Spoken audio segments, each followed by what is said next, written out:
Caleb Dunn barely slept the night he came home. He'd flown into Harmony Falls on the last flight, dragging his suitcase across the moonlit gravel, wondering if he'd recognize anything after all these years. The house looked smaller than he remembered, sun-faded and leaning under the weight of old secrets. Every window was dark, except for the porch light, burned out long ago, the bulb hanging by a thread of wire. Even the air felt heavier here, thick with dew and the hint of rain that always seemed to hang over the valley like unfinished business. He stood a moment, keys clenched in his hand, letting the silence press in. This was his father's land now, his technically, though it still smelled like someone else's history. The barn sat off to the left, a low red shape at the edge of the property, and the fields behind it rolled away into the fog. Endless as a memory you couldn't quite shake. If you listened hard, you could almost hear the river, far down by the south boundary, restless and hidden by the morning mist. Caleb took a deep breath and started walking toward the barn. He didn't know why, just that his legs needed to move, to shake off the cramped feeling from the plane and the endless condolences from neighbors he barely remembered. The gravel crunched beneath his boots, each step echoing in the hush.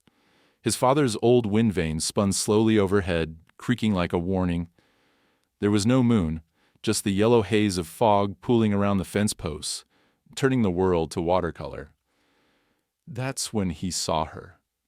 The horse. At first, he thought he was seeing things. A trick of the light, a ghost conjured by exhaustion. But she was real, standing perfectly still in the drifting fog beside the barn doors. A wild Mustang, chestnut red, with a white star blaze marking her forehead like a secret only she knew. She didn't move when he came closer. Her ears twitched, and her dark eyes found his, steady, unblinking. Caleb stopped, heart pounding, afraid to break the moment. He'd heard stories about wild horses roaming Harmony Falls, but no one ever saw them, this close to town. He tried to remember what to do. Don't make sudden moves. Keep your voice low. Don't look her in the eye too long. But none of it seemed to matter. The Mustang just stared at him, breath fogging in the cold air, every muscle taut as a drawn bowstring. They stood that way, man and horse, caught in a silence so deep it seemed to stretch back through generations. Caleb felt something stir inside him, an old ache he'd carried since childhood, something to do with his father and all the things they'd never said. The horse's gaze was impossible to read, ancient, almost knowing, as if she saw not just him, but the history on his back, the losses he'd tried to outpace. Then, as quietly as she'd appeared, the Mustang turned. Her hooves made barely a sound on the wet grass as she slipped away into the fog, leaving only a swirl of white mist and the lingering scent of wild earth. Caleb stepped forward, instinct tugging at him to follow, but she was already gone, vanished into the gray morning like a rumor. He stood there for a long time, listening to his own breath, feeling the pulse in his throat. Behind him, the house waited, full of unopened boxes and dust. The kind of silence that makes you think about everything you never asked. But out here, beneath the sagging eaves of the old barn, something had shifted. He couldn't say what it was, only that he felt less alone than before. As if the land itself was watching, waiting for someone to notice. Back at the house, he found himself lingering by the kitchen window, staring out into the fog, hoping to catch another glimpse of her. Instead, his gaze settled on the old photograph, pinned by a magnet to the fridge, a black and white shot of his father as a young man, standing in the same field, grinning with his arms slung around a horse's neck. Caleb remembered that horse, Lightning, the fastest in Harmony Falls.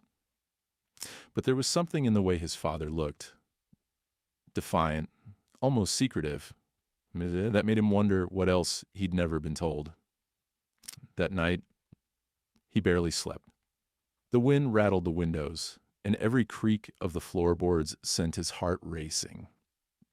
At the 2 a.m., he walked the halls, trailing his fingers over the faded wallpaper, memories nipping at his heels.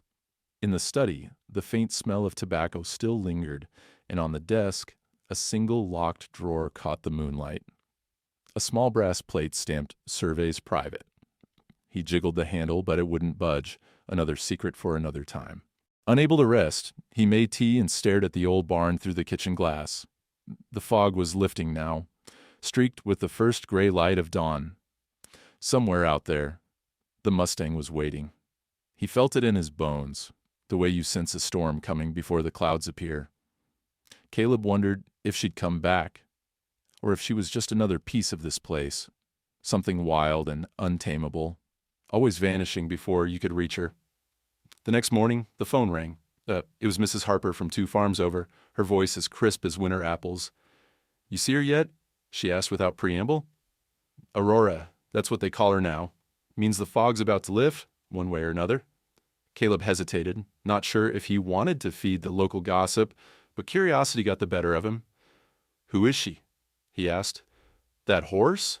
Mrs. Harper chuckled. "She's a sign, is what she is. Every time something big happens around here, Aurora shows up. Folks say she's a warning or a blessing, depending on who you ask. Your daddy used to say the land talks through her, but that's just old wives' tales. Anyway, you take care. Strange times in Harmony Falls?" As he hung up, Caleb couldn't shake the feeling that something had started. Not just the process of settling his father's affairs or sorting through a lifetime of regrets. Something deeper, like the land itself, was calling him to listen. And maybe, just maybe, that wild Mustang had been waiting for someone to finally come home and pay attention.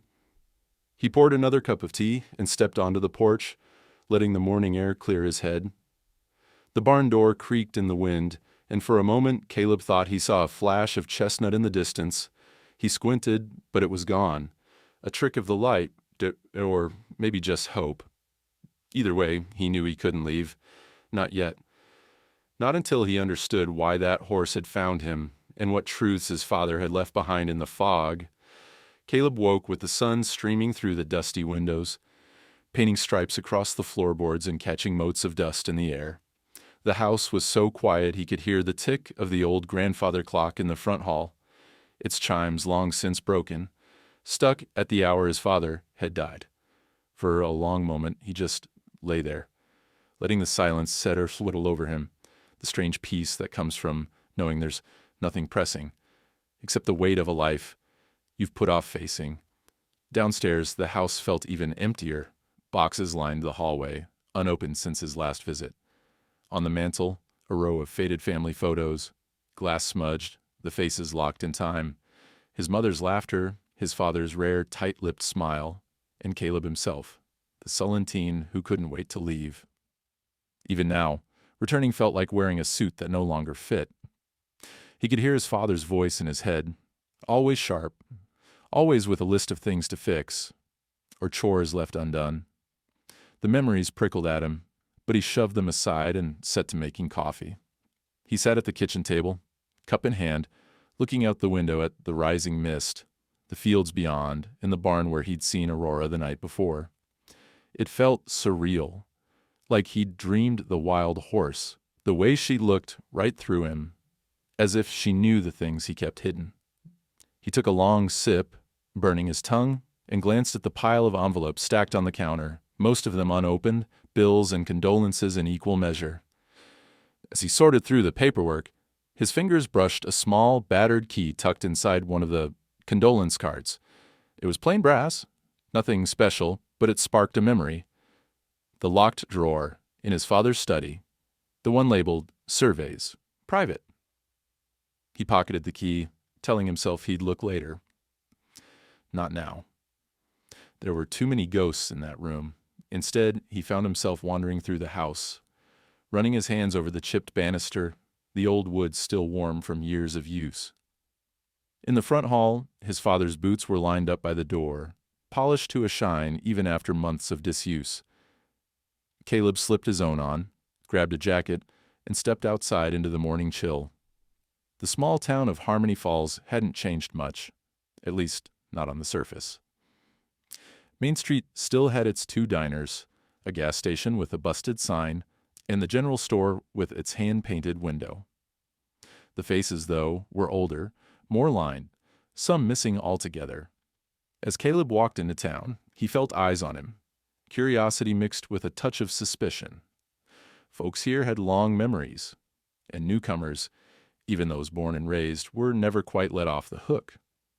He stopped at Baker's Market for a loaf of bread, dodging the awkward sympathy from Mrs. Baker, who pressed a cinnamon roll into his hand just because.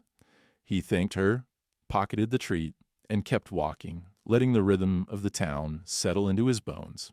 Outside the hardware store, an old pickup rattled to a stop, and a grizzled man in a faded ranger's hat stepped out. He was tall, broad-shouldered, with a beard streaked gray and the posture of someone who spent more time in the woods than anywhere else. He nodded once, no smile, and Caleb recognized him at once. "Howard Blake," he said, the name falling into place like a puzzle piece. Howard just grunted, giving Caleb a once-over. "Didn't think I'd see you back here," he said, voice low and rough as gravel. "Figured you were too busy saving the world in a suit." Caleb bristled, but forced a smile. "Not much left to save," he replied. "Besides, some things catch up with you." Howard regarded him, eyes squinting against the morning sun. "I heard about your father. Sorry for your trouble. He was complicated." "That's one word for it," Caleb said. There was a silence, comfortable in its own way, and then Howard jerked his head toward the edge of town. "You see her yet?" he asked. It took a second to realize what he meant. "The Mustang? Aurora?" Howard's eyes flickered. "She's an old soul, that one. Been around longer than most folks remember. She's like a barometer for this place. Shows up when things are about to change or go wrong." Caleb hesitated, not sure how much to reveal. "She found me last night," he admitted. "Didn't run, just stared, like she was waiting for something." Howard grinned, teeth flashing white beneath the beard. "Sounds about right. Your father used to say that the land's got a memory. Maybe that horse does too." He paused, glancing over his shoulder. "You still into maps? Surveys?" Caleb's stomach twisted. He hadn't thought about that side of himself in a long time, not since he quit environmental law. That had been a different life. A lifetime ago, really, back when he believed the right argument could save a river, or a forest, a family. He'd walked away after his wife's funeral, when the world stopped making sense, and a case he'd staked everything on had crumbled, exposing fraud he couldn't fix. The press tore him apart. The firm hung him out to dry. He'd sworn he was done with all of it. Law, advocacy, fighting for things that only ever broke your heart. But here he was, back where it all began. Howard didn't wait for an answer. "You should come out to the station," he said. I got something you ought to see. Old lines that got blurred, if you know what I mean." Caleb frowned, curiosity sparking despite himself. "What kind of lines?" Howard just shrugged. "The kind that say what's yours, what's theirs, and what's supposed to be for everyone. Your daddy kept good records, but there's folks who'd rather things stay muddy. Been that way for years." He turned to go, then paused, looking back. "You still got your dad's old compass?" And Caleb nodded, surprised by the question. "Somewhere in the house, I guess." "Bring it," Howard said, climbing into his truck. "And don't trust everything you hear in this town. Some folks'd sell their own shadow, if it came with an acre of riverfront." The engine coughed, then roared to life. Caleb watched as Howard drove away, the pickup disappearing into the mist at the edge of town. The words lingered with him. Old lines, blurred boundaries, things people would rather forget. He thought about the locked drawer in the study, the key in his pocket, and the wild horse that seemed to watch him with ancient, knowing eyes. On his way back to the house, he passed the old post office where a flyer for a missing cat fluttered in the breeze and a couple of teenagers skated past, music blaring from a cracked phone. The world moved on, but underneath, Caleb felt something stirring. An unease that went beyond grief, beyond the unfinished business of his father's estate. It was as if the ground itself was unsettled, waiting for someone to uncover what had been buried. Back home, he stood in the doorway, key in hand, heart thumping. He could open the drawer. He could turn away. For now, he slid the key into his pocket and made himself busy in the kitchen, baking the bread Mrs. Baker had given him, slicing apples for a pie he knew he'd never finish. The normalcy helped a little, but every so often he caught himself staring out at the barn, half expecting Aurora to appear in the daylight, just to remind him he hadn't imagined any of it. Afternoon faded into evening. Caleb wandered the halls, pausing at the study door, finally giving in to the pull. He turned the handle, unlocked, and stepped inside. Dust motes floated in the golden light, and the desk sat waiting as if his father had just stepped out for a smoke. He rested his hand on the locked drawer, feeling the cool brass under his palm, but instead of opening it, he traced the label with his finger. Out. Surveys. Private. The secrets could wait a little longer. He sat in his father's old chair, let the silence fill the room, and remembered what it was like to want to fight for something that mattered. Tomorrow, he told himself. Tomorrow he'd find out what secrets the land was hiding, and what the wild Mustang was trying to warn him about. The next morning, a fine drizzle tapped at the window panes, drawing ghostly streaks across the glass. Caleb stood in the kitchen, hands wrapped around a mug of black coffee, and tried to quiet his restless mind. The house felt colder than usual, as if the walls themselves were bracing for something. Every so often, he glanced toward the study, thinking of the locked drawer and the key burning a hole in his pocket. But first, he needed answers from someone who knew this land better than most. Howard Blake. He stuffed his father's old compass into his jacket, along with a notepad and a pen, and headed into town beneath a sky the color of wet slate. The drizzle had thickened the morning fog, muffling the crunch of his boots on the gravel, giving the world an underwater quality. Howard's cabin sat at the far edge of Harmony Falls, perched atop a rise where the pine woods began. The old ranger met him on the porch, a cigarette dangling from his lips, steam rising from a mug in his hand. Without a word, Howard gestured for Caleb to follow him inside. The cabin was cluttered with the detritus of a life spent outdoors. Maps rolled and unrolled, boots and coats by the door, stacks of field journals and bird guides piled high on a battered table. What caught Caleb's eye, though, was the far wall, a tapestry of old maps and photographs, some yellowed with age, some drawn by hand, all tacked and taped and layered over one another, like the rings of an old tree. Howard saw where Caleb was looking. "Been collecting those since before you left town," he said, voice raspy. "Your father used to help me mark out boundaries when folks got into it about fences. But some of these lines," he jabbed a finger at a map in the center, "they don't match what's in the courthouse. Not anymore." Caleb stepped closer, tracing his finger along a faded property map. His eyes caught a cluster of parcels marked in red ink, the boundaries uneven and jagged. "Some of these are Morgan's, aren't they?"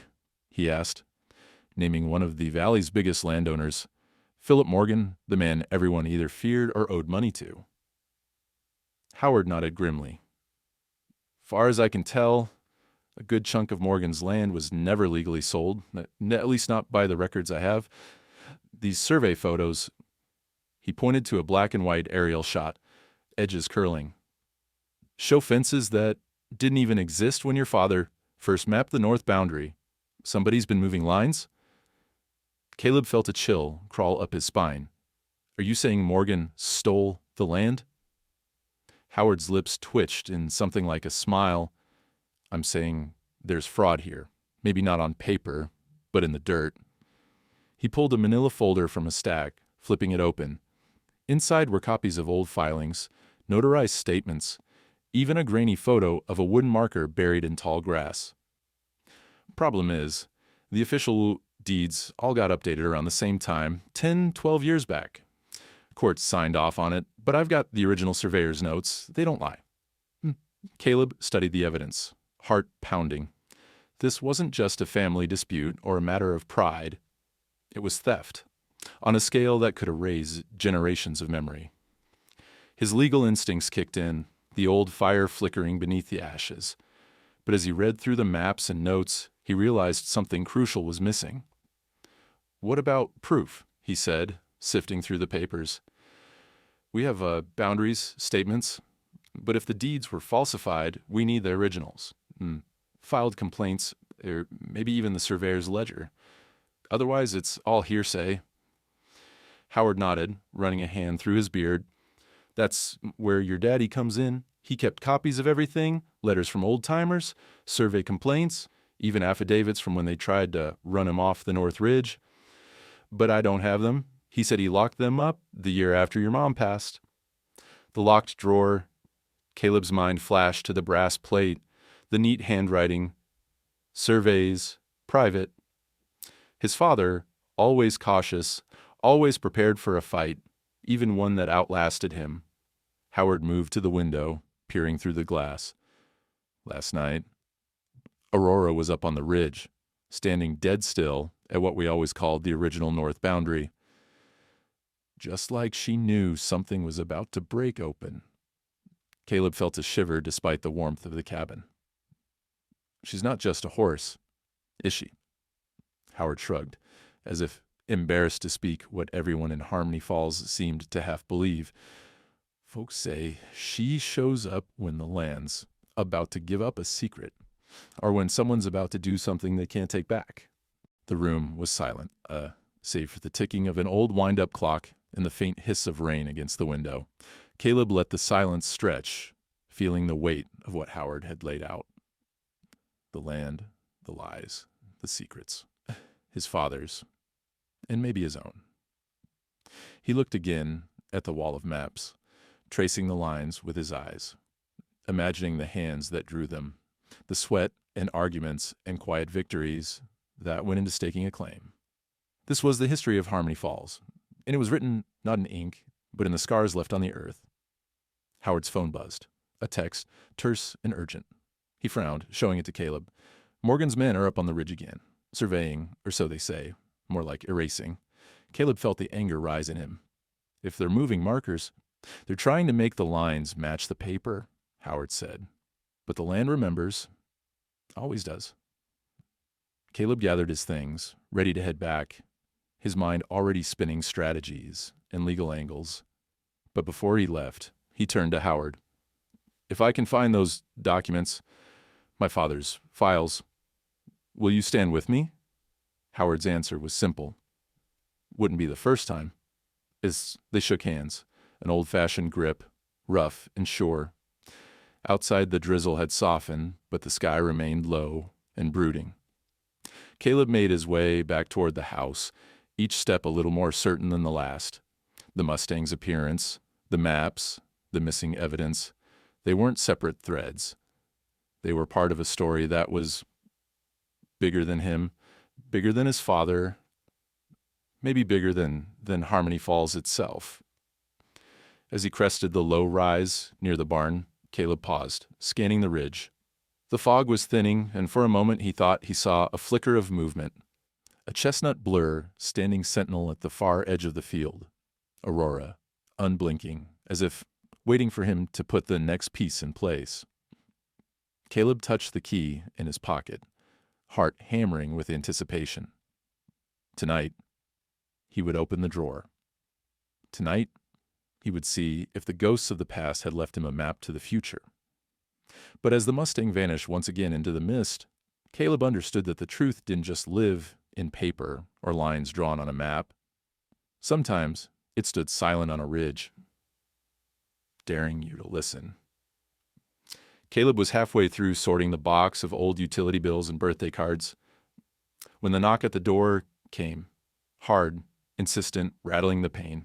It was only mid-afternoon, but outside the sky hung heavy, clouds pressing low enough to mute the sunlight.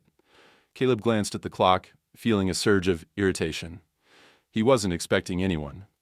The second round of knocking was even louder. Caleb wiped dust from his hands, crossed the living room, and yanked the door open, half expecting to find a delivery man, or maybe Howard. Instead, standing there with a backpack slung over one shoulder and hair dyed a striking blue-black, an expression that said, "I dare you to say something," was Nenah. 17, stubborn and sharp-eyed, his niece. "Hi," she said, voice flat. "Don't freak out." Caleb blinked, caught off guard. He hadn't seen Nenah in over 2 years, maybe 3. Last he'd heard, she was living in the city with her mom, his estranged sister, and doing just fine. Oh, the last thing he expected was to find her on his porch, defiant as ever. "Nenah?" he managed, stepping aside. What are you doing here?" She pushed past him into the foyer, dropping her bag onto the floor with a thud. "Long story. Mom's in rehab again, so, congratulations. You're officially my guardian until she gets her act together. Social worker's idea, not mine. They said you're family and stable, which tells you how desperate they are." Caleb's mind raced, trying to remember what he knew about handling teenagers, or more specifically, this teenager. "You could have called," he said, half-heartedly. Nenah rolled her eyes. "Yeah, well, my phone died on the bus, and I wasn't about to borrow a charger from some weirdo at the station. Besides, what would I even say? Hey, surprise, I'm your problem now." She stepped into the living room and took in the scene. Cardboard boxes, stacks of old magazines, faded curtains still drawn against the daylight. "Wow," she muttered, kicking at a box with her sneaker. "This place is vintage." Caleb suppressed a laugh, nerves fluttering in his chest. "That's a nice way of putting it. It hasn't changed much since, well, ever." Nenah flopped onto the sofa, scrolling through her phone, except he realized the screen was dark. She was just going through the motions, a defense against letting her guard down. He hovered in the doorway, unsure what to say. "Do you want something to eat?" he asked finally, defaulting to the oldest adult trick in the book. She shrugged. "Sure, whatever." In the kitchen, he rummaged through the fridge and found enough to put together sandwiches and apples, the kind of meal that worked for any crisis. He slid the plate in front of her, and she accepted it without comment. For a while, the only sound was the hum of the refrigerator and the scrape of her fork against the plate. "So," she said after a minute, "what's it like out here? Is it as boring as it looks?" Caleb cracked a smile. "Some days, yeah. But things have been weird lately." "Weird how?" Her eyes, gray and sharp like her mother's, locked onto his. He hesitated, not wanting to burden her with family secrets or land disputes on her first day. But then again, Nenah wasn't the kind of kid you could protect with half-truths. "You remember Grandpa's horse stories?" he ventured. She snorted. "Barely. Mostly I remember him yelling at the TV and falling asleep in his chair." Caleb nodded. He had this theory that the land keeps secrets, that sometimes you have to listen to the things that don't make sense, like the wild horses. "There's one, a Mustang the locals call Aurora. I saw her the other night, right by the barn. People say she only shows up when something big's about to change." Nenah's eyes flickered with interest, her cynicism faltering just a bit. "You're telling me there's a ghost horse on the property?" He laughed. "Not a ghost. Just wild. But yeah, she's kind of a legend around here." For the first time, Nenah smiled. A real one, small and fleeting. "That's not just a horse. That's a vibe." The ice between them cracked, just a little. Caleb felt it and let the moment linger. He watched her look around, taking in the faded family photos, the clutter, the general air of suspended animation. Nenah had never belonged in places like this. She'd always been more city than country, more sarcasm than sentimentality. But here she was, dropped into his lap by fate and bureaucracy. As the day dragged on, Nenah wandered the house, exploring with a kind of casual indifference that belied her curiosity. She poked her head into the study, lingered over the old piano in the den, and eventually ended up on the porch, legs dangling off the edge, watching the fog roll over the distant fields. Caleb joined her, setting down 2 mugs of cocoa. They sat in companionable silence for a while, the air thick with the scent of wet earth and pine needles. In the distance, the red barn glowed softly in the late light. "Why did you come back?" Nenah asked, voice quiet. He looked out across the fields, weighing the truth. "Dad died. Someone had to deal with the mess." "Yeah, but you could have just sold it all, right? Isn't that what people do?" Caleb shook his head. Not this time. There's more going on than just property lines and paperwork. Stuff Dad left unfinished. Stuff he was trying to protect.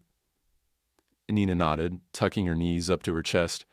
And my mom always said he was stubborn. I guess that runs in the family. A gust of wind rattled the wind chimes, sending a shiver through the porch. Caleb looked at Nenah. So tough, so fragile beneath the armor. He remembered how she used to love animals, how she'd drawn horses in her notebooks when she was little. Want to see the barn? He asked on impulse. She shrugged. Sure. Lead the way. They walked the familiar path in silence, boots squelching in the damp grass. The barn was quiet, its doors slightly ajar, creaking in the wind. As they stepped inside, a shaft of late sunlight cut through the dust, illuminating the empty stalls and the faint outlines of old tack on the walls. Nenah stopped short, staring at the far end of the barn. There, tacked above the feed bins, was a faded Polaroid. In it, a wild chestnut Mustang stood in a field, head high, white blaze shining against the green. That her? Nenah asked. Caleb nodded. That's Aurora. At least that's what folks say. She's been around as long as anyone can remember. Nenah snapped a picture of the Polaroid with her phone. I'm going to post this when I get service. Maybe she'll go viral. Hash barn ghost, he laughed, feeling lighter than he had in days. Maybe she'll show up for you too? Nenah smirked. If she does, I want a selfie. And maybe a ride. They stood there for a while, the silence now filled with the possibility of something new. Outside, the wind shifted, and for a moment Caleb thought he heard the distant rhythmic thud of hooves on soft earth. He turned to Nenah, a plan already forming in his mind. He didn't know if they'd find the answers they needed, or if they'd even figure out how to be a family again. But for the first time since he'd come home, he believed they might have a chance. Together, they walked back to the house, the night settling in behind them, and somewhere out in the dark, Aurora watched, waiting. And evening draped Harmony Falls in a cloak of hush and amber, the last sunlight flickering through the sycamores, turning the dust in the study into tiny golden galaxies. Caleb sat at his father's old desk, the battered brass key finely trembling in his hand. Nenah was sprawled on the living room floor, earbuds in, pretending to watch a show, but really only half listening, her eyes drifting off into the window, as if she expected Aurora to come trotting up the driveway at any moment. For hours, Caleb had avoided the drawer, making up excuses. Sorting boxes, fixing a leaky faucet, prepping dinner neither of them really ate. But the conversation with Howard, the wall of mismatched maps, the memory of Aurora on the ridge, they pressed at him, demanding movement. It was time. He slid the key into the lock. It turned with a click, so soft he almost missed it. For a second he hesitated, the weight of his father's secrets heavier than he expected. Then he opened the drawer. Inside, neat as a lawyer's briefcase, were folders labeled Complaints, Boundary Disputes, and Morgan Urgent. There was a thick envelope, rubber-banded, with a faded sticker, Surveyor Originals, Do Not Discard. He pulled it out, hands shaking. He spread the documents across the desk, heart thumping. Letters from townsfolk, some written in cramped, angry handwriting, others in careful legal script. Old maps, annotated in his father's hand, lines redrawn and circled, arrows pointing to disputed corners. Several formal complaints stamped received by the county office. Dates going back almost 15 years. There were warnings, too. Anonymous notes in blocky pencil. Stay out of it. You don't know who you're up against. The land belongs to those who take it. One letter caught Caleb's eye. An envelope addressed to his father. No return address. Just a postmark from a nearby town. Inside was a single page. Last warning. Drop the north boundary. Next time, you won't just lose your land. A chill swept through him. His father had never mentioned threats. He'd fought the boundary changes, it was clear, but he'd also protected Caleb from the ugly undercurrents swirling through Harmony Falls. Caleb's jaw tightened as he imagined what his dad must have faced alone. Neighbors turning against neighbors, big money whispering threats in the dark, the land itself slipping away inch by inch. He scanned the stack for any mention of Aurora, half hoping for a clue that would make sense of her appearances. There was nothing concrete, just one half-finished note at the bottom of a folder. Horse showed up again. Ridge. Something's coming. Don't trust. The sentence trailed off. The silence of the house pressed in. Caleb looked out the study window. Night had fallen, fog sliding over the pasture, swallowing the barn. He could see the porch light's weak glow, just barely holding back the dark. Suddenly, his phone buzzed. It was Howard. The message was short, jagged with urgency. "Cabin! Fire! Help!" Caleb jumped up, snatching his jacket and yelling for Nenah. She pulled out an earbud, alarmed. "What's wrong?" "Howard's in trouble. Stay here. Lock the doors." She shook her head, grabbing her phone. "I'm coming. If it's bad, you'll need help." They bolted for the truck, gravel spraying behind them as Caleb sped through the winding country roads. The night air was thick with the tang of smoke long before they reached the edge of the woods. Orange light flickered between the trees. Howard's cabin, burning. Howard stood in front of it, half shadowed by the flames, waving frantically. Caleb screeched to a halt and leapt from the truck. Together, they rushed for the side shed, where Howard had kept his survey archives and photo boxes. The cabin itself was a lost cause. Roof caved in, windows shattered by heat, but the shed, miraculously, was untouched. "Get the boxes," Howard shouted, "the photos, the affidavits. Morgan's men tried to torch it all." Caleb and Nenah grabbed as many boxes as they could carry, stumbling through smoke and coughing. Sirens wailed in the distance. The town's old volunteer fire engine lurching its way up the hill, too late to save the main house, but just in time to keep the woods from catching.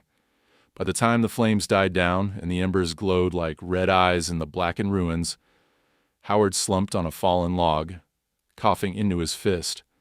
His face was smeared with soot, but his eyes burned with something else, anger, and a stubborn, aching pride. Caleb set down a crate and looked at Howard. "Are you all right?" Howard nodded, voice hoarse. "I'm fine. Been through worse.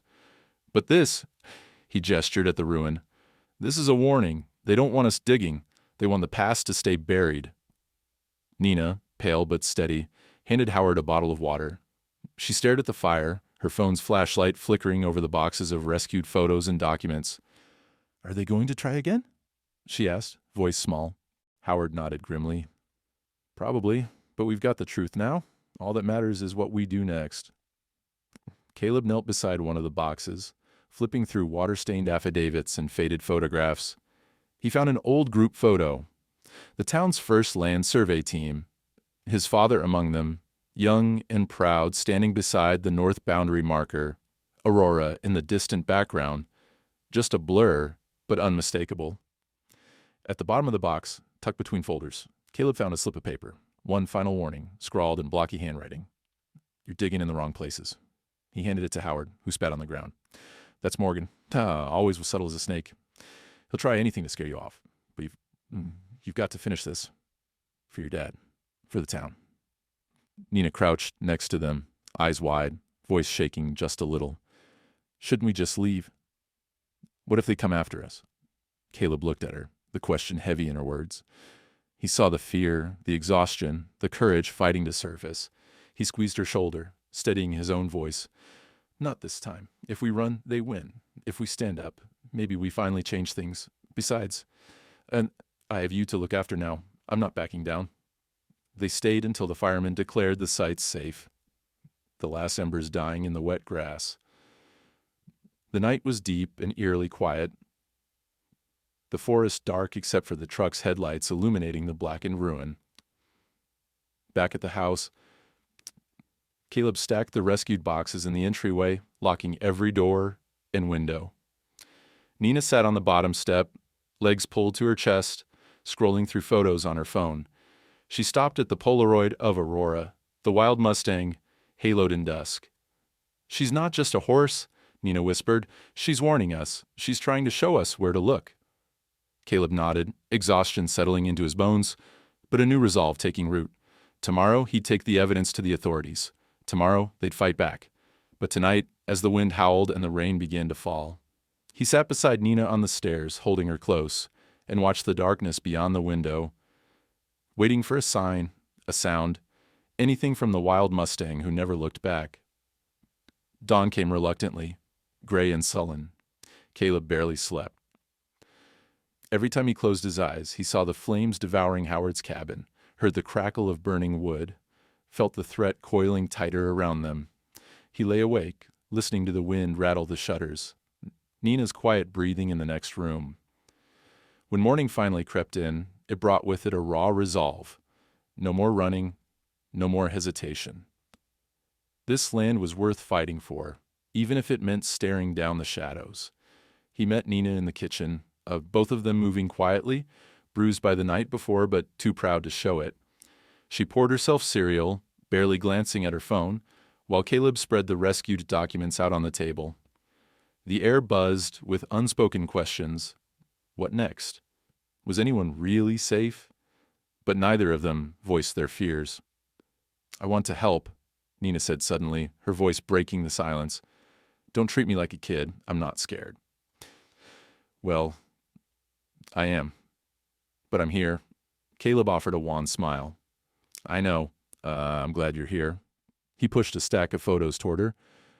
"See if you can match these survey pictures to the new maps. Anything that doesn't line up, mark it. We need proof." She nodded, already flipping through the stack, eyes sharp with focus. Howard arrived mid-morning, moving stiffly but undeterred. The soot was mostly washed from his beard, though his eyes looked more haunted than ever. He carried a battered backpack and a shotgun, a silent acknowledgement of the danger now pressing in on them. He refused coffee, pacing by the window as Caleb and Nenah worked. "Any sign of Morgan?" Caleb asked. Howard shook his head. "Not yet. But his men know you found something. We can't waste time."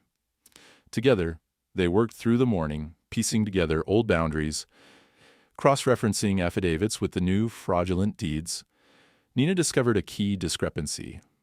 An old property marker shown in a 1997 photo, but erased from every official document after 2008.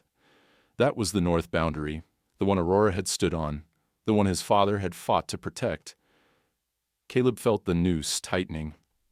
They needed to see that boundary with their own eyes, to find what Morgan's men might have buried or destroyed.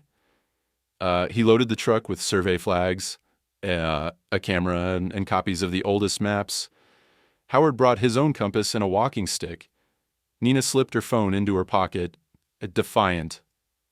"Stay close to us," Caleb warned. "If anything feels wrong, we leave. Agreed?" Nenah rolled her eyes but nodded. "Let's go already."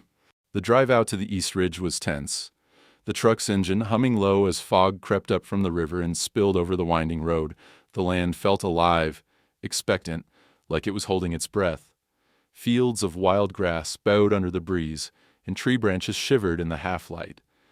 Every curve seemed to hold secrets. They reached a narrow turn where the forest pressed in tight. Caleb slowed, nerves jangling. Something was wrong. The road ahead shimmered with early sun, broken only by a single figure standing square in their path. A horse. Aurora. She was more striking than ever, her chestnut coat luminous against the green, white blaze glowing like moonlight.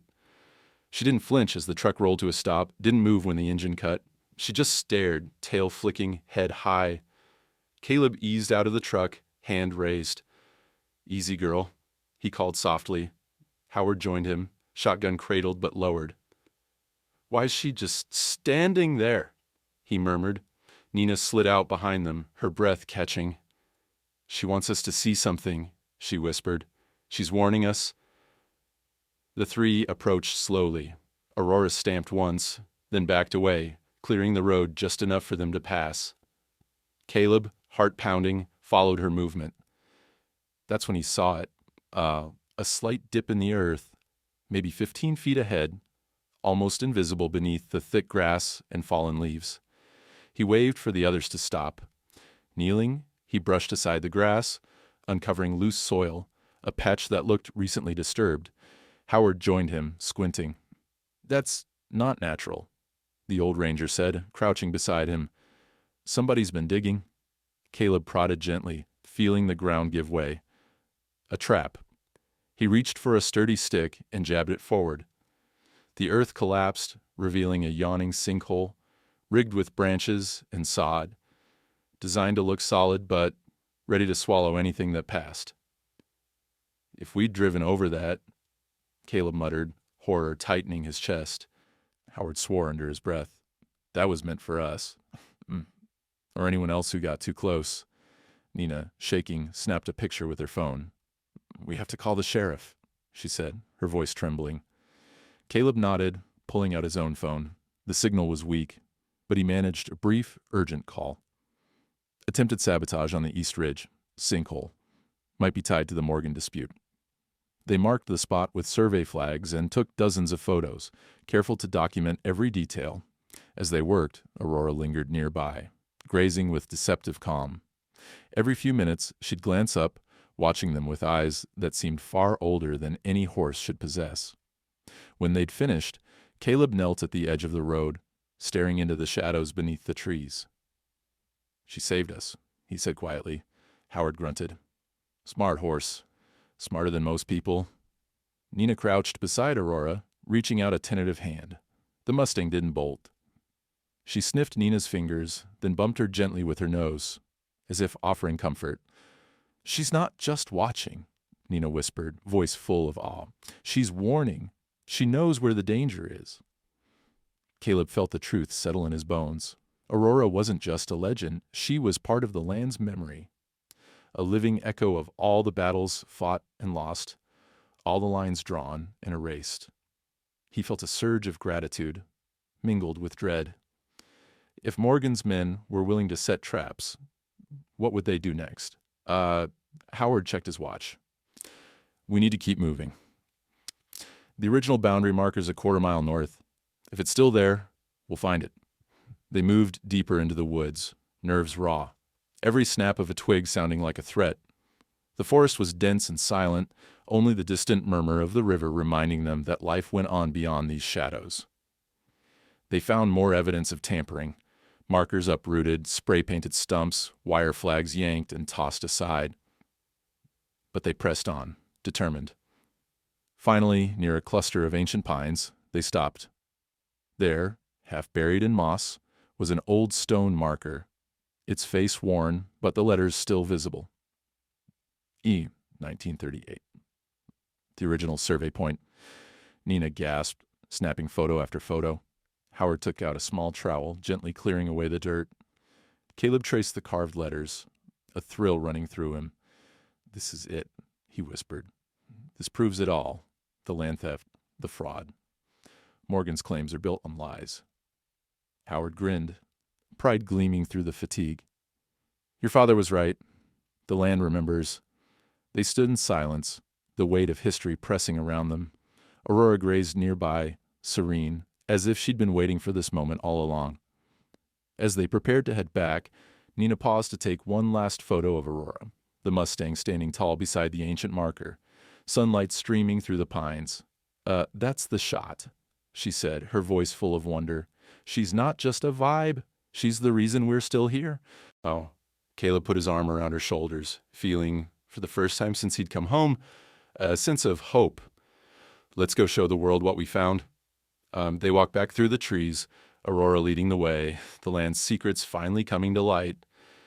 The sun broke through the clouds as Caleb, Nenah, and Howard made their way out of the pine woods, their boots caked with mud, pockets stuffed with photos and soil-stained evidence. For the first time since Caleb returned to Harmony Falls, the day felt brighter, almost hopeful. In his hand he held a small but crucial treasure, the photo of the 1938 boundary marker, Aurora grazing beside it as if posing for history. The world outside their little circle was still dangerous, but at this moment, with the wind at their backs and the truth finally in their grasp, even fear had a little less weight. Back at the house, Nenah uploaded the photos to her laptop, her fingers flying as she labeled each image with time, date, and coordinates. This is the stuff that gets attention online, she muttered, half to herself. People love a story with heroes and villains, especially when there's a horse in it. Howard laid out the original maps and marker photos on the dining table, each piece carefully aligned. Caleb paced the room, adrenaline humming under his skin. He could see the path forward now, a way to bring Morgan down, restore his father's legacy, and prove that the land's memory was stronger than any paper fraud. But he knew they'd need help, allies who could carry their story into the official channels that mattered. That's when Howard made a call to Judge Maria Yazzie, a retired tribal judge with deep ties to the region and a reputation for rooting out corruption. Mariah arrived in the afternoon, stepping out of her battered Subaru and boots in a faded jean jacket, gray braids swinging over her shoulder. She shook Caleb's hand, then gave Howard a warm, knowing look. "I heard rumors the Dunn family was stirring things up again," she teased, settling at the table. "Let's see what you got." They laid out the evidence, the 1938 marker photos, the mismatched property lines, the rescued affidavits from Howard's cabin, and the stack of legal complaints from Caleb's father's drawer. Mariah read in silence, her eyes narrowing. When she finally looked up, her voice was gentle but iron-strong. This is enough for a hearing, maybe even a criminal case, but you need more? We have to show how Morgan's men faked the recent surveys. Where's the direct connection? Caleb ran a hand through his hair, thinking hard. There's a retired veterinarian, Dr. Jenny Rhodes, who did some animal rescue work on Morgan's properties. She's meticulous, keeps her own field logs, sometimes on land boundaries, too. And there's a young forest archaeologist, Eli Martinez, who's been mapping indigenous trails in these woods. He might have drone footage or historic data that could fill the gaps. Mariah nodded. Bring them in. The more voices, the better. I'll call the district attorney and let him know we're assembling evidence. Quietly, for now. While Howard and Mariah began contacting the vet and archaeologist, Nenah took her own approach. Social media. She set up a private YouTube live stream and started interviewing locals who had stories about Morgan's land grabs, the mysterious appearance of Aurora, and the shifting boundaries. She framed her questions in a way that let people speak freely, turning their stories into unofficial affidavits. Some were angry, some fearful, some just tired of the fight. But all were willing to go on record, if not by name, then by voice and memory.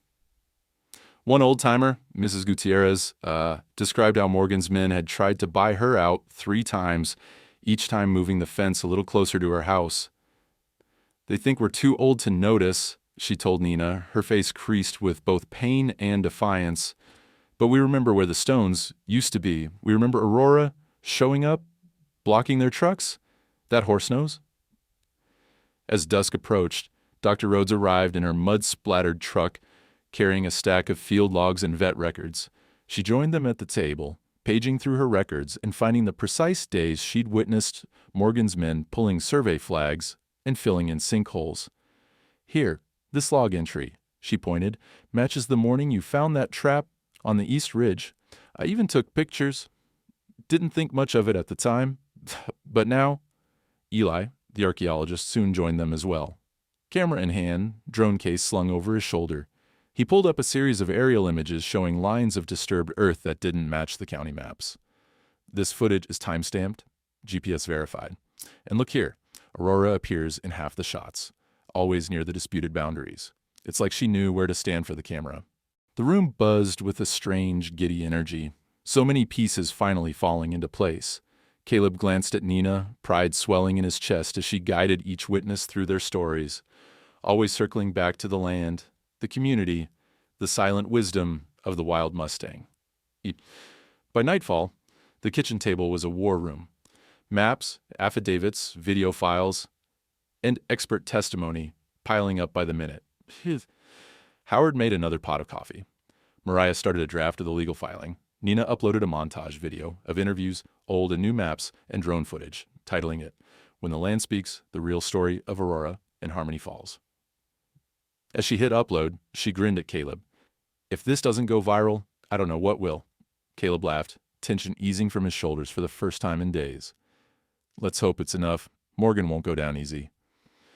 Just then, Howard received a text, short and simple. Good work. The truth matters. H. No number attached. He read it aloud, then tucked his phone away. We've got allies in places we don't even know. As midnight approached, everyone gathered for a final review. Mariah summed it up. Tomorrow, we take this to the state archive and then the courthouse. With this evidence, Morgan's fraud doesn't stand a chance, and if he tries to scare anyone again, I'll make sure the whole county hears about it. Howard grinned, raising his mug. To the land. And to the horse who never looked back. They all drank to that, even Nenah, who raised her can of soda, her eyes shining with pride and something else, hope. Caleb looked around the room, at the judge, the vet, the archaeologist, Howard, and especially Nenah, and felt the impossible weight of legacy, loss, and justice begin to lift. For the first time, the fight felt winnable, and the land itself seemed to exhale, as if grateful that someone had finally listened. Outside, Aurora grazed at the edge of the field, her silhouette framed by the porch light. Beyond her, the ridge glimmered under a blanket of stars, a living map of memory and promise, waiting for a new story to be written. Morning in Harmony Falls dawned with a sense of anticipation that was nearly electric. The courthouse was a brick building with a faded flag out front and a bell that only rang for the most important town meetings. Today, though, every parking spot was filled, and townsfolk crowded the steps, whispering and watching the Dunn truck as Caleb, Nenah, and Howard unloaded their boxes of evidence. Mariah, the retired tribal judge, led their small group up the stairs, her back straight, eyes sharp with the knowledge of battles fought and won.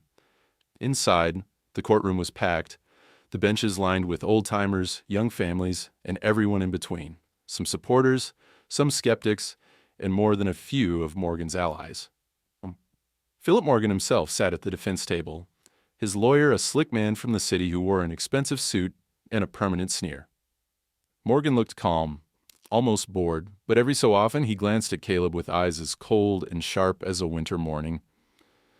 The judge for the hearing was Harriet Blackwell, known for her no-nonsense approach and a soft spot for honest folks who stood up for the right reasons. She rapped her gavel and the room settled. That heavy hush that only falls when the future is about to be decided. Caleb's hands shook slightly as he unpacked the evidence. Original survey photos, maps from 1938, affidavits saved from the ashes of Howard's cabin, Nenah's interviews, Eli's drone footage, and Dr. Rhodes' meticulous field logs. Nenah squeezed his arm before taking her seat, her confidence giving him a burst of strength. The trial began with the usual procedural wrangling. Morgan's lawyer objected to every new piece of evidence, claimed documents were inadmissible hearsay or irrelevant. Judge Blackwell overruled him again and again, her patience thin but her gaze steady. Mariah did most of the talking, her voice strong and measured as she laid out the story. The stolen boundaries, the fraudulent deeds, the intimidation, and the mysterious Mustang who seemed to stand watch over every disputed line. Howard was the first witness. He spoke of the history, how the Dunn family had kept meticulous records, how survey markers had vanished and then reappeared in the wrong places. He described the fire at his cabin, the anonymous threats, and the long pattern of Morgan's accidents. His words were simple, but carried the weight of decades. The jury of local citizens, chosen for fairness, nodded along, some frowning, some clearly moved. Next came Dr. Rhodes, her records spread out in careful order. She described the morning she'd witnessed Morgan's men moving boundary flags, the strange trap near the East Ridge, and how Aurora the Mustang had always seemed to show up when something was wrong. She handed over photos with timestamps, each one contradicting the claims in Morgan's official deeds. Eli, the archaeologist, was next, projecting his drone footage on a battered monitor. "Here's the land as mapped by the county last spring," he explained, then switched to a shot from 2 years before. "Now, here's the same area, before the new deeds were filed. You'll see the fence lines move, and you'll see the horse. Every time, she's standing at the old boundary, not the new one." The room murmured, eyes drawn to the screen. The legend of Aurora was no longer just a story. It was becoming evidence. Then it was Nenah's turn. She played her edited video, a tapestry of voices. Mrs. Gutierrez, who remembered the old stone markers, a young father whose family had lost a pasture, to an error in paperwork. Howard's own voice, raw with anger, as he pointed to blackened ruins and said, "This is what happens when you fight for what's right." Interspersed were shots of Aurora, on the ridge, in the fog, by the barn at dawn. Caleb watched the jury, the townsfolk, even Judge Blackwell, all of them transfixed. For a few minutes, the courtroom felt as if the land itself were speaking through every witness and every pixel of those videos. Finally, Caleb took the stand. He spoke of his father, how he'd left behind not just property, but a legacy of integrity, a belief that land meant something more than lines on a map. He described the sleepless nights, the threats, and the realization that his family's fight was part of something bigger. He held up the 1938 marker photo, the one with Aurora beside it, and let the room fall silent. When it was Morgan's turn to defend himself, his lawyer was quick to ridicule the horse testimony. He made jokes about magic Mustangs and ghost horses dictating property law. The courtroom laughed nervously, but Judge Blackwell silenced him with a glare. Then, from the back of the room, a frail man stood, George Stillwell, once the county's official land surveyor, now well into his 90s, but sharp as ever. His voice cut through the room. "That horse showed up the day we lost our map. Maybe she knew where to stand, even if we didn't." His words hung in the air, honest and unpolished, and for a moment the whole trial seemed to pause. Morgan's lawyer blustered, but the jury's attention had shifted. The land's memory was no longer an abstraction. The final hours of testimony were tense. Morgan's men denied everything, their stories thin and often contradictory. Several tried to claim that Aurora was just a wild animal, nothing more. But the evidence was stacked too high. Mariah summarized the entire case in a final statement. "We are not just talking about stolen land. We are talking about a community's memory, a family's sacrifice, and a legacy that a wild horse, for reasons we may never fully understand, has helped us preserve." The jury withdrew for deliberation. The courthouse buzzed with nervous energy. Caleb and Nenah holding hands, Howard sipping bitter coffee, Mariah pacing with her phone in hand. Even Morgan looked shaken, his lawyer sweating and rifling through paperwork. After what felt like hours, the jury returned. Judge Blackwell called everyone to order. The verdict was read. Morgan's recent land claims were invalid, his deeds based on fraudulent surveys. Further investigation into criminal charges was recommended.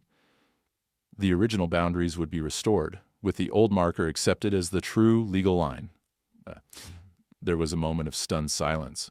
Then, as Judge Blackwell hammered her gavel, the room erupted. Some people cheered, others wept. Morgan sat stone-faced, jaw-clenched, as deputies approached his table. Caleb found himself hugged by strangers, Nenah pulled into a crush of happy townsfolk, and Howard, usually so stoic, wiped away a tear, grinning like a man who'd just seen justice reborn. Outside, the sky was the purest blue Harmony Falls had seen in weeks. As they stepped out of the courthouse, Aurora stood at the far end of Main Street, her chestnut coat aglow in the sun, as if she'd come just to witness the verdict. Nenah laughed, raising her phone to snap a picture. "She really does know when something's about to change," she whispered. Caleb smiled, his heart lighter than it had felt in years. For once, the land had spoken, and the world had listened. The trial was over, but its echoes rippled through Harmony Falls like wind across tall grass. For days after the verdict, the town was abuzz. Strangers greeted Caleb on the street, some with shy thanks, others with open relief. The old boundaries were already being remarked, stone by stone, fence by fence, as neighbors gathered to share stories and put right what had been made crooked. Morgan was indicted before the week was out. He didn't fight. His swagger had vanished in the face of truth and public shame. His allies faded into the background, pretending not to know him. For the first time in a generation, the land felt like it belonged to the people who cared for it, not the ones who tried to own it by force. Caleb stood at the north boundary one golden afternoon, surveying the field as county surveyors installed a new marker. This time flanked by dozens of townsfolk, Howard, Mariah, Dr. Rhodes, Eli, and even old George Stillwell, leaning on his cane. The marker was a simple stone, unassuming except for a plaque that read, Aurora Heritage Preserve, established by the people of Harmony Falls. It had been Caleb's idea, but the name was Nenah's. He'd wanted to call it the Dunn Conservation Tract or something equally formal. But Nenah had insisted, her eyes shining as she argued her case. She didn't just save us. She reminded us what this land remembers. People will never forget if you put her name on it. In the end, Caleb agreed. No hesitation. The creation of the preserve happened faster than anyone could have hoped. Caleb refused every buyout offer, including one from a slick developer who promised golf courses and vacation rentals. The townsfolk, inspired by Nenah's viral videos and Mariah's legal savvy, raised enough money to purchase part of Morgan's forfeited land as a buffer. Dr. Rhodes spearheaded wildlife protections. Eli mapped out hiking trails. And Howard, who never liked the spotlight, volunteered to run educational programs for local schools. Caleb watched it all unfold with a bittersweet pride. He sometimes caught himself standing in the fields at dusk, hands in his pockets, listening to the new quiet, the hush that comes after a storm, when the land itself seems to breathe easier. He thought of his father often now, the old man's stubbornness and his secret hope that someone would carry on the fight.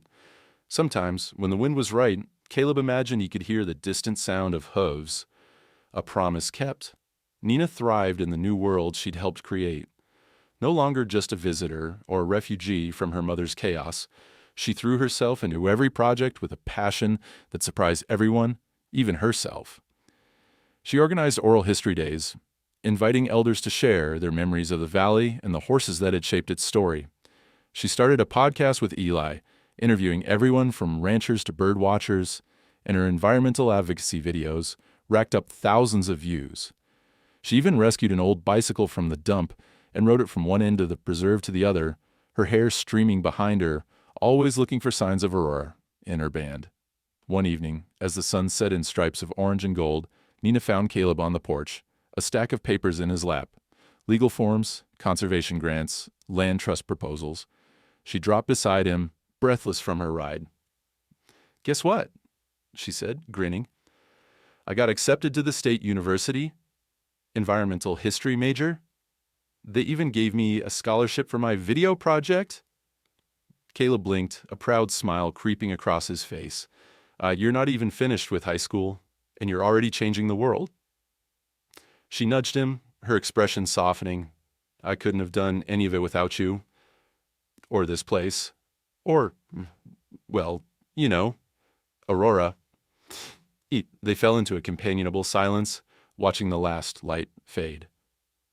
The fields hummed with insects, the trees alive with birds.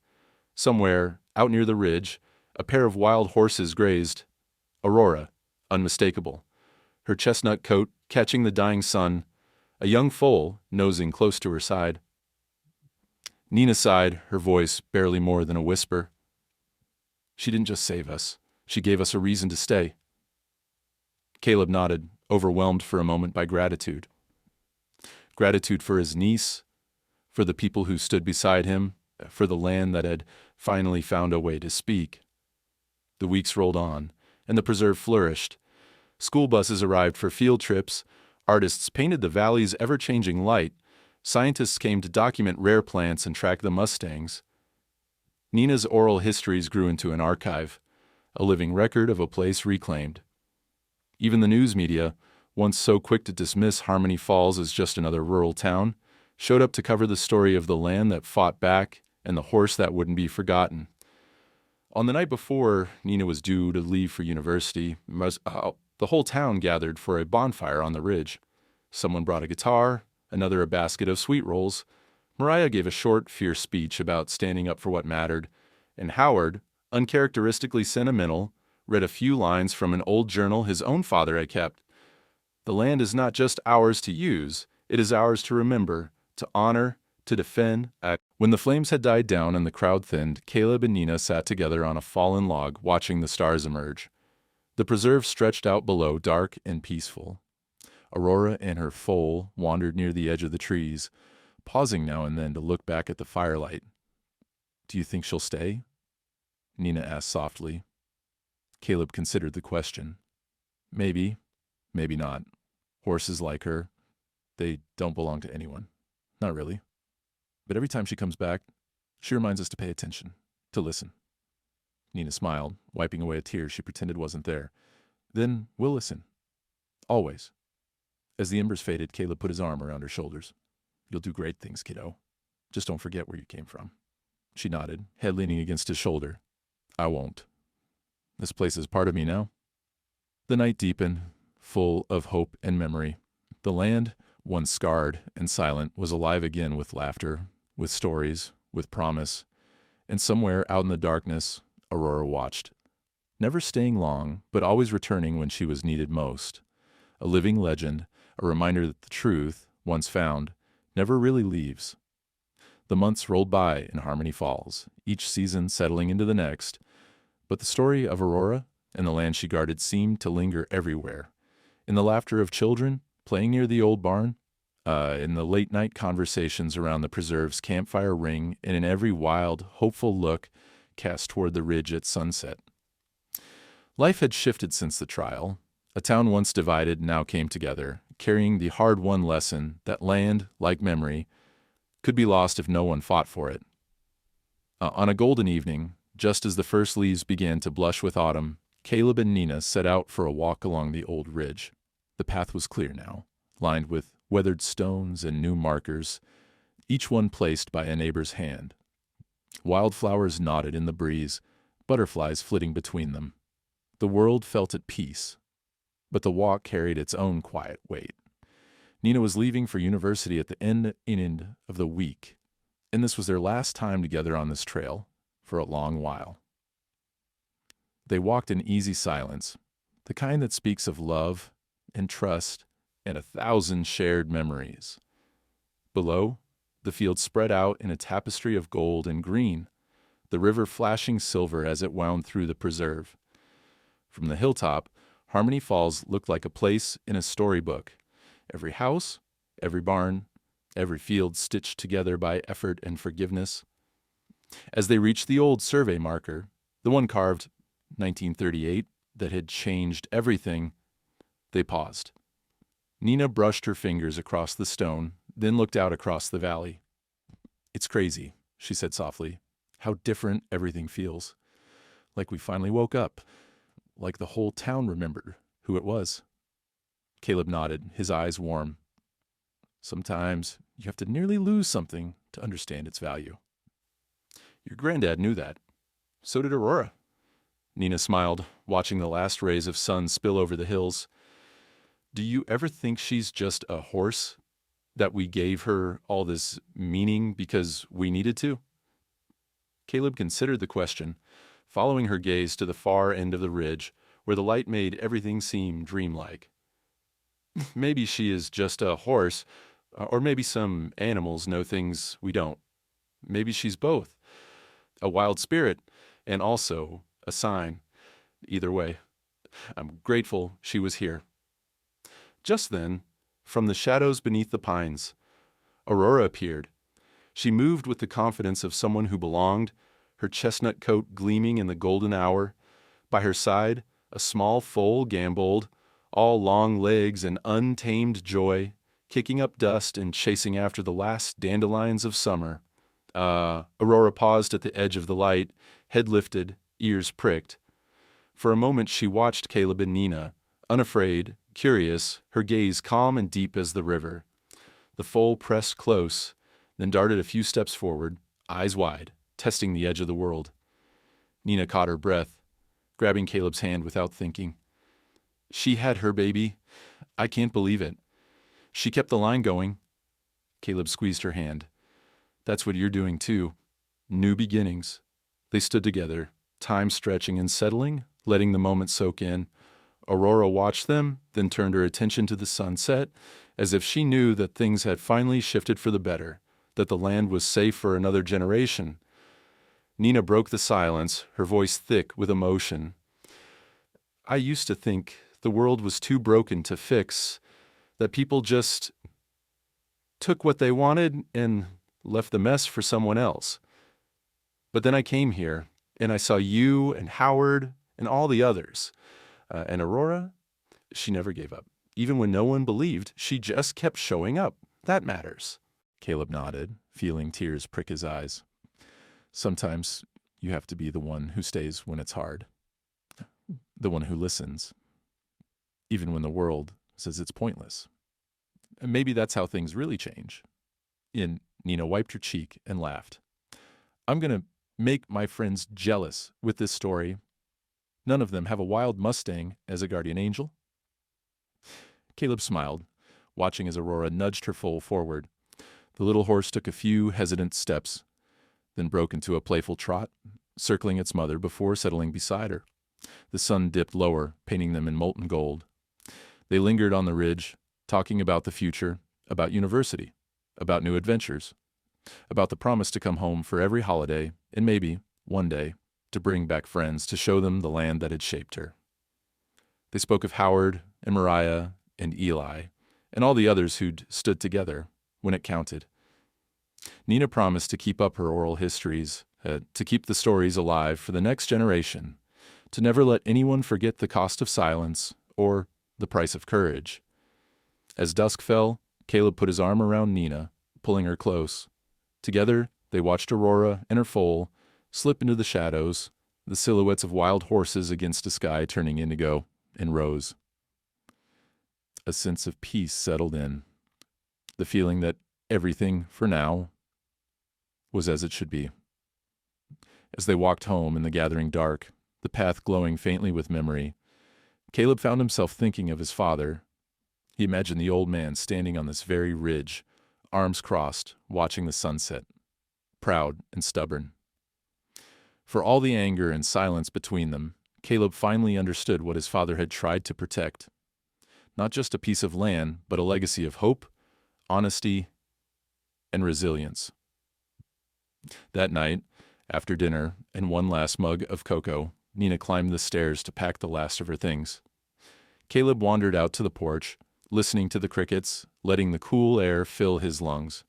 Across the fields, he saw the faint, ghostly outline of horses on the move, a reminder that wildness and the will to survive would never be completely tamed. As he turned to go inside, he heard Nenah's voice drifting down the staircase, soft and certain, as she never stayed long. But every time she appeared, something was about to come back to life. Caleb smiled, locking the door behind him. Some stories aren't buried, he realized. They're just waiting beneath the dust, waiting for someone to listen. And the ones we thought we came to forget might just be the ones we were meant to find. Some stories aren't buried, as they're just waiting beneath the dust. The truth doesn't always speak. Sometimes it stares at you from the ridge. And the ones we thought we came to forget might just be the ones we were meant to find. Like if you've ever been guided by something wordless, share if you believe the land remembers. Subscribe for more real stories where the wild leads us home.